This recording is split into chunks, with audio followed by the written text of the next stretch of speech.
So the next job was Coke Business Solutions, and I am going to drink.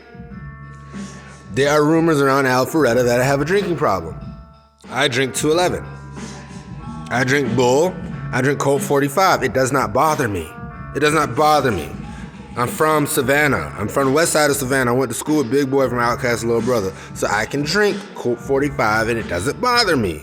And I have walked down Windward Parkway holding a can of Bull, open container. That's what's up. So, I just don't know how to act. That's the thing. How to act. How to lie. Now, that is the preface to Coke Business Solutions, based out of Wichita, home of the racist-ass Koch brothers. It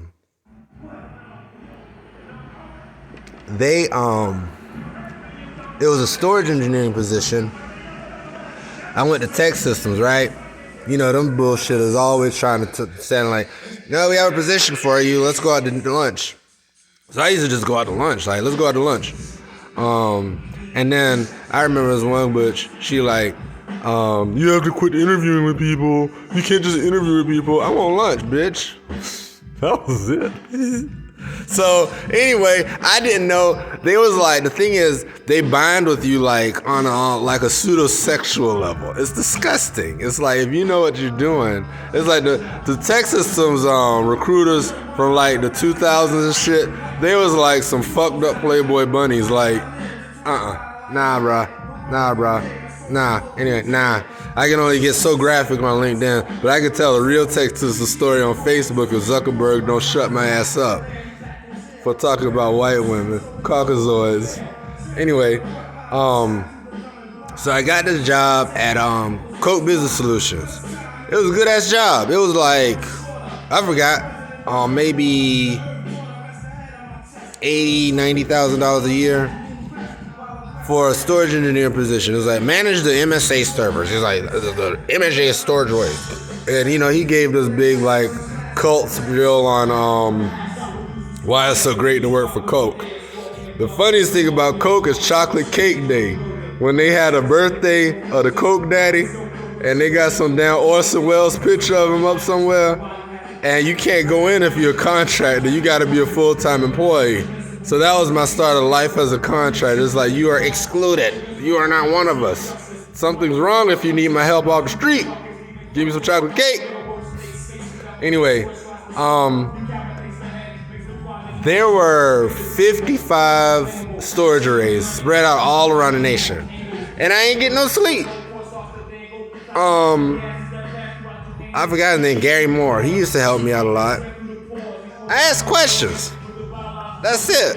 And people get fucked up because I ask questions. It's like, if you walk into an IT department, it's a fucking moving organism. So you ask questions. That don't mean a motherfucker lazy or no shit like that. Let's get that straight.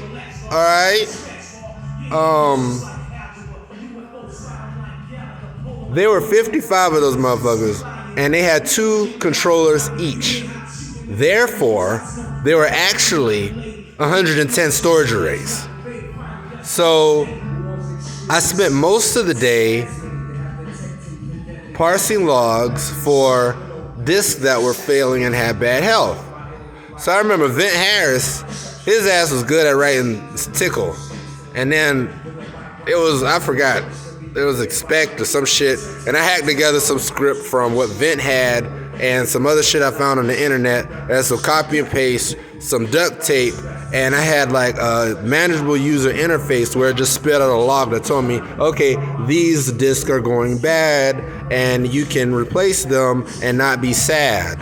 So, a lot of people are, he can't code. The same motherfuckers are the ones that stole my camera data app out of my GitHub account. It's like, why reinvent the wheel? It's like, I don't know. But anyway, when Coral came, because what happened? Let me see. I think they gave me some time off to go to Chicago. Like, they were actually very generous with time off for a contractor. It was very generous. So me and Erica, we went to Chicago for 2 weeks, and we did like this vacation. She'd make pretty pictures and shit like that, lots of sex, and we did the IVF thing, and we came back. Oh, hold on. There was something. Yeah, I flew out to Seattle to interview with Amazon. I told Matt that because he was always like, the thing with contractors is like, bitches like to hold that shit over your head like I could fire you at any second. That shit's inhumane. It's just fucking inhumane. Just because somebody's a contractor doesn't mean there's a second-rate human being. So the thing is, now I'm more mature and I don't give a fuck. And problem is, a lot of motherfuckers' manhood can't handle that shit. That's the problem. A lot of manhood get took when I don't care. Because the thing is, I got a life outside. So I don't care. It's like, I'll give me the work, I'll do the job, give me my fucking check, and I'll see you next week. It's really that simple. So Matt was complimenting me on my work. I got in a fight with Jeremiah Gordon. He said some shit like, I forgot. He made a comment about Erica or my mom or something. I said, what the fuck you said? Well, I didn't cuss back then because I was Jehovah's Witness. But I got fucked up with Jeremiah. And I ain't like his ass. I was like, fuck you said? And Matt, Jeremiah went and snitched to Matt. It's like, if you in the wrong, it's like Jeremiah was on some damn Uncle Tom shit. Because the thing is, you from Florida, Trick Daddy country. If you got a problem with me, if you wrong, just be like, yo, I'm sorry. That's all the fuck you gotta say. I forgive you, Jeremiah, but that's why I got you fucked up. That's why we got fucked up. But then I still love your ass. That's why I hugged you when I seen you a few years back. Now, long story short, some people want to be channeled. Matt said, I give you a job, $91,000 a year, and you get 2 work from home days. I was excited as a motherfucker. I was like, Eric, I got work. You gonna be 2 days a week, right downtown. We got the baby and shit. And also, I'll also say this: they gave me so much time off. They let me work like half days while Cora was in the NICU. So they did a lot of good shit. At Coke. Kevin Ika's wife made Coral a blanket, which is in storage.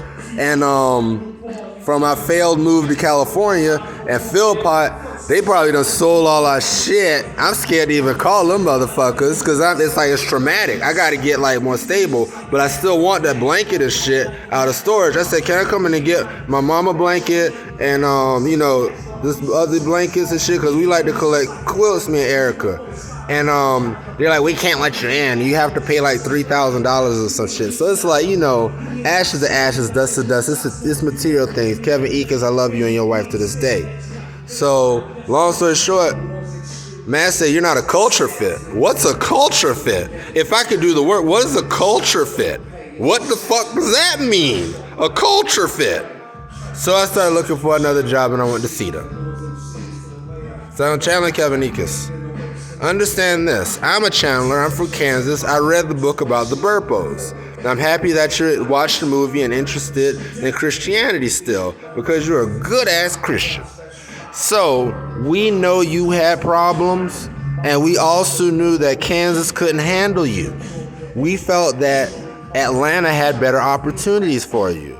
You may not agree, but that was the consensus, that you weren't a culture fit and there was better things that you could do with it. Now, this is Matt Jones being channeled. You just don't know how aggressive you are. And yes, our manhood gets taken. So our erections can be affected by your aggression. There you go.